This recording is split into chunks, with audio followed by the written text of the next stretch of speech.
Halo, kembali bersama Pro Bono Spoiler. Kali ini kita akan meringkas film kisah nyata yang berjudul Daniel. Film ini dibintangi oleh Rachel Weisz, Timothy Spall, Tom Wilkinson dan banyak lainnya. Film diawali dengan memperlihatkan seorang profesor yang sedang mengajar mahasiswanya di Emory University di Atlanta. Dia bernama Deborah Lipstadt, seorang sejarawan keturunan Yahudi yang sangat terkenal di USA. Saat itu dia mengajar tentang sejarah Holocaust. Untuk teman-teman ketahui, Holocaust itu merupakan penganiayaan dan pembantaian sistematis yang dilakukan negara terhadap 6 juta orang Yahudi Eropa oleh rezim Nazi Jerman. Saat Perang Dunia Kedua, usai mengajar, Deborah pun istirahat. Esoknya dia melanjutkan pemaparan bukunya di hadapan panelis. Bukunya ini berjudul Denying the Holocaust, The Growing Assault on Truth and Memory.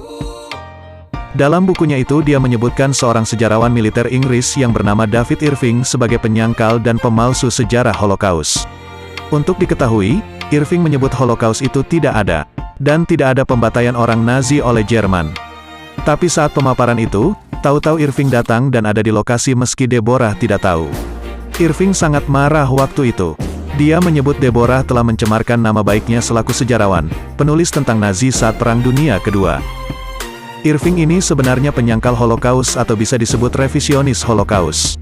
Mereka menyebut Holocaust itu merupakan agenda Yahudi, salah satu konspirasi Zionis untuk mendukung agenda politik mereka. Banyak pihak dan sejarawan yang menyatakan bahwa Holocaust itu sebenarnya tidak ada. Tapi kebanyakan dari mereka banyak pula yang ditangkap dan dihukum seperti pengarang Prancis Roger Garaudi, Profesor Robert Morrison, Ernst Zundel, David Irving.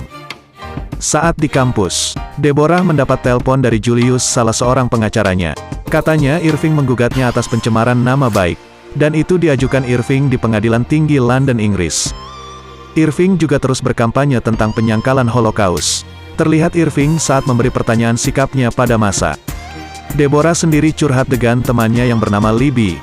Kata Deborah, dia akan melawan gugatan Irving itu. Sebenarnya resikonya cukup berat. Kalau Irving menang, maka semua yang dikatakan Irving dalam bukunya adalah benar. Sebaliknya, jika dia salah, maka buku yang ditulisnya tidak benar, dan sejarah Holocaust itu memang dibuat atas agenda Zionis, sesuai yang dikatakan oleh Irving. Deborah pun menemui Julius, salah seorang pengacaranya. Kata Julius, di Inggris gugatan terhadap pencemaran nama baik beban pembuktian ada pada si tergugat. Jadi tergugat sudah dianggap bersalah, maka dia wajib membuktikan bahwa dia tidak salah. Dalam rangka persiapan, maka Julius meminta anak buahnya pergi ke rumah Irving si penggugat. Dia meminta Irving menyerahkan data-data yang menjadi bagian dari gugatan Irving, dan mereka juga meminta buku harian Irving. Irving menyerahkannya. Ini merupakan tata cara persidangan di Inggris. Tergugat wajib membuktikan gugatan penggugat itu salah, meski sebenarnya Irving sedikit ragu apa yang telah diserahkannya. Soalnya bisa jadi akan menjadi bahan si tergugat untuk menyerang dirinya sendiri. Deborah juga datang ke kantornya Julius. Di sana telah ada tim Julius yang cukup lengkap, ada Laura dan Lisbon dan lainnya. Dari diskusi itu, Laura sedikit protes dalam menghadapi persidangan itu. Soalnya Julius dan timnya dipastikan tidak akan menghadirkan korban Holocaust. Laura protes, tapi kata Julius saat itu, ini adalah sebuah strategi yang wajib mereka ambil. Julius juga meminta kepada Deborah untuk bersiap-siap seandainya ada dana yang dibutuhkan nantinya. Deborah menyangkupinya dan dia akan mengadakan penggalangan dana, dan sumbernya dari orang-orang Yahudi. Deborah akhirnya bertemu dengan orang-orang Yahudi yang ada di USA, ada rabi dan pengusaha lainnya. Mereka makan malam dan bercerita terkait kasus yang akan dihadapi Deborah. Soalnya kalau Irving menang, maka Holocaust itu tidak ada. Memikirkan kasus yang akan dihadapinya, Deborah tidak bisa tidur.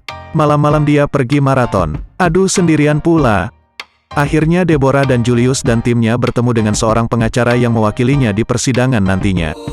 Julius tidak dapat beracara karena dia orang USA dan pengacara itu bernama Richard Renton. Ditanya Deborah apa yang akan dilakukan Renton. Pertama-tama kata Renton, dia akan pergi ke Polandia. Dia akan pergi ke Kamp Auschwitz.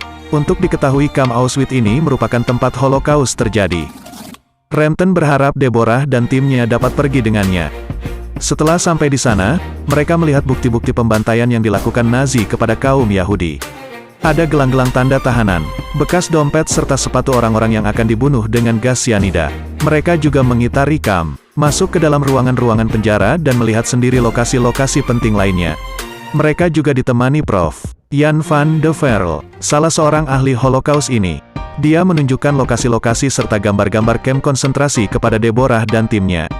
Lokasi kamar gas, dan rumah-rumah yang telah dihancurkan oleh Nazi. Selain itu, Prof ini juga memperlihatkan gambar-gambar sketsa di mana lokasi pembantaian, dan tempat lainnya yang menjadi lokasi penyiksaan Yahudi. Tidak lupa Deborah berdoa di lokasi ini. Dia terlihat sangat sedih saat melihat lokasi Holocaust ini. Sepulang dari camp, Deborah dan pengacara Rampton pergi minum bersama. Mereka bercerita banyak hal, terutama strategi yang akan dilakukan saat persidangan nantinya.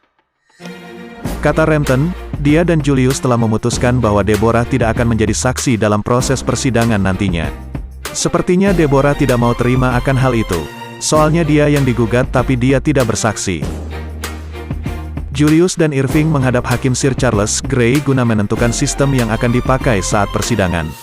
Apakah dengan juri atau tidak? Keduanya sepakat bahwa persidangan tidak akan memakai juri dan akan diputuskan dengan hakim tunggal. Dan hakim itu adalah Charles sendiri. Kasus Deborah Lipstadt versus David Irving ini menjadi magnet tersendiri bagi para kulit tinta. Terbukti begitu banyaknya liputan yang dilakukan oleh awak media. Intinya dalam kasus ini akan membuktikan apakah Holocaust itu ada atau hanya sebuah agenda Zionis Yahudi saja demi sebuah pembenaran. Deborah pun masuk ke gedung pengadilan. Dia juga melihat Irving dengan gaya khasnya. Irving terlihat sangat percaya diri. Di ruang sidang, terlihat Irving melihat Deborah. Irving ini terlihat sangar sekali. Sementara itu Hakim Charles akan memasuki ruang sidang. Kalau di Inggris hakim pengacara wajib pakai wig. Namanya peruke. Kalau tidak pakai wig malah dianggap tidak sopan. Sidang pun dimulai, dengan Irving memberi pernyataan terlebih dahulu. Apa yang menjadi petitum gugatannya? Irving terlihat sangat semangat sekali. Irving dalam gugatannya menyatakan bahwa Deborah Lipstadt telah mencemar nama baiknya, selaku penyangkal Holocaust.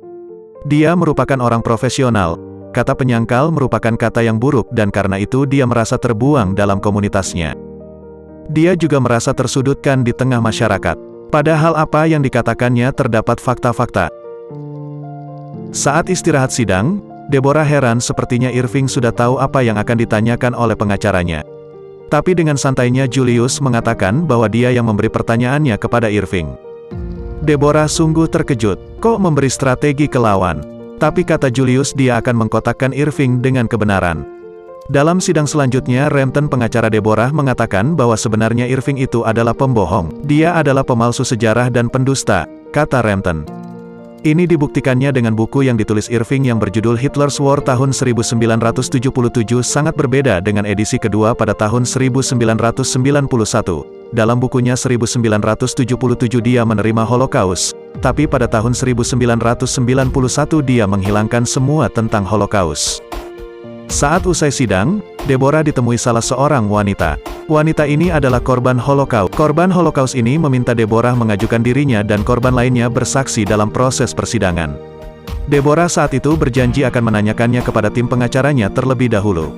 Deborah kemudian menyampaikan hal itu kepada Julius, tapi Julius menolaknya. Dalam sidang lanjutan dihadirkan saksi ahli Prof Jan van Pelt, seorang ahli Holocaust. Prof ini menjelaskan lokasi Holocaust dan di mana gerbong tempat gas cyanida. Tapi Irving menyangkahnya. Kata Irving sejak dibebaskan oleh Rusia saat itu, tidak ada penjelasan sama sekali adanya kamar gas tempat diracunnya para Yahudi. Dan itu tidak ada referensi sama sekali. Prof Van Pelt kemudian mensimulasikan lokasi kamar gas, di mana di lokasi ada 4 pilar untuk memasukkan gas. Tapi kata Irving apa yang dikutip Prof Van Pelt adalah analisa dari seseorang yang bernama Tauber.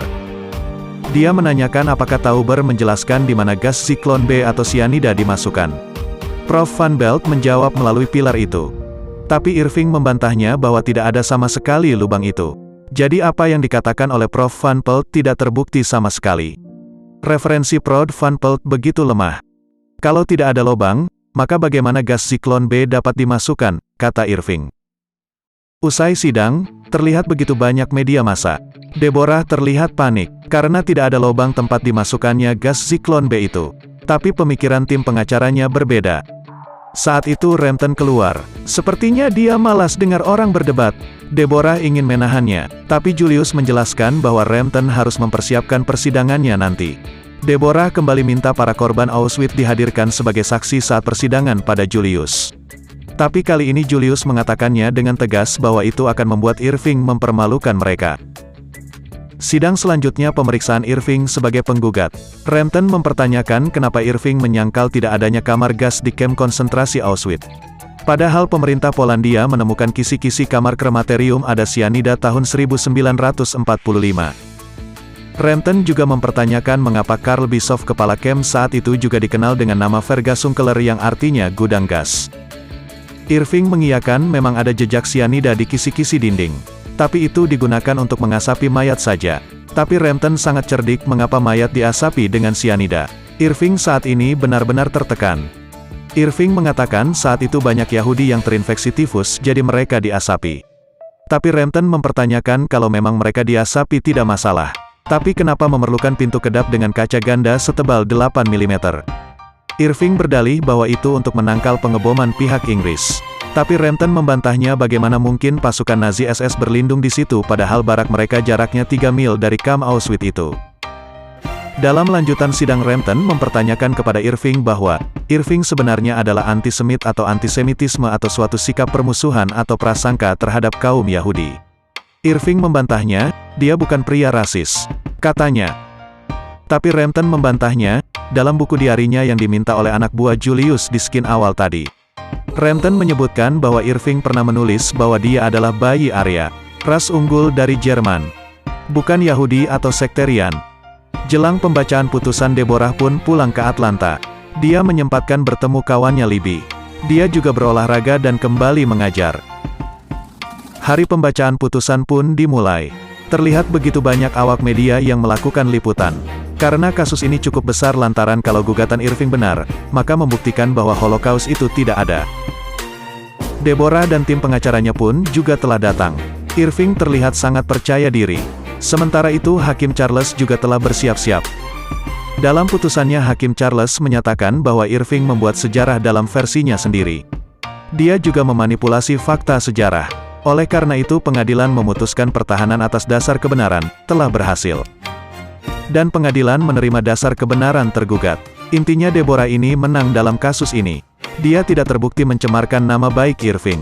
Semua yang ditulis Deborah itu betul. Dalam konferensi pers, Deborah berterima kasih kepada tim pengacaranya.